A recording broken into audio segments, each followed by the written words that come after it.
তো গাইস, আজকে আমি ঘর থেকে বেরিয়ে পড়েছি কৃষ্ণ মন্দির যাওয়ার জন্য। আমার সাথে আছে সৌভিক, আরো দুজন আসবে, ওদের সাথে দেখা হবে স্টেশনের মধ্যে। তো আমরা হাঁটতে হাঁটতে চলে এলাম মাঝপাড়া গলির ভিতরে। তো আর কোনো দিকে না দেখে হাঁটতে থাকলাম কোনা স্টেশনে। কিছুক্ষণ হাঁটার পর আমরা লালুকে দেখতে পেয়ে গেলাম।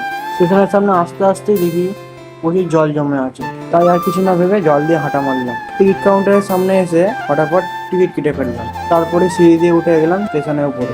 স্টেশনের উপরে উঠেই দেখি স্টেশন পুরো ফাঁকা। তাই এক জায়গায় বসে ওদের দুজনের জন্য অপেক্ষা করতে থাকলাম। ওরা আসার পর আমরা সবাই মিলে ট্রেনের জন্য অপেক্ষা করতে থাকলাম। শেষমেশ ট্রেন 15 মিনিট লেটে ঢুকলো। তোমাদেরকে বলা হয় না আমরা কোন কৃষ্ণ মন্দির যাচ্ছি? আমরা যাচ্ছি ডোমডির কৃষ্ণ মন্দির। ডোমডির স্টেশনে নেবে সিধে হাঁটতে থাকলাম কৃষ্ণ মন্দিরের দিকে। স্টেশন থেকে নেবে একটা বন্ধুর সিনেমাটিক ভিডিও বানিয়ে দিলাম।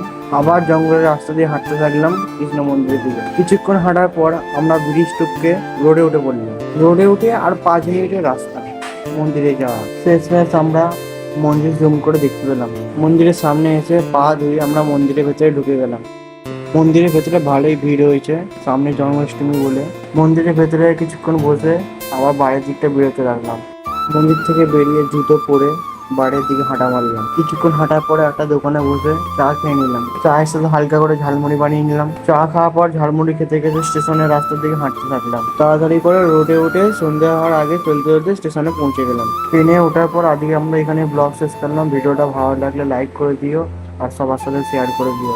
নতুন নতুন জায়গা দেখার জন্য আমার চ্যানেলটিকে সাবস্ক্রাইব করে দিও। নতুন ভিডিও যতক্ষণ না আসে ততক্ষণের জন্য টাটা।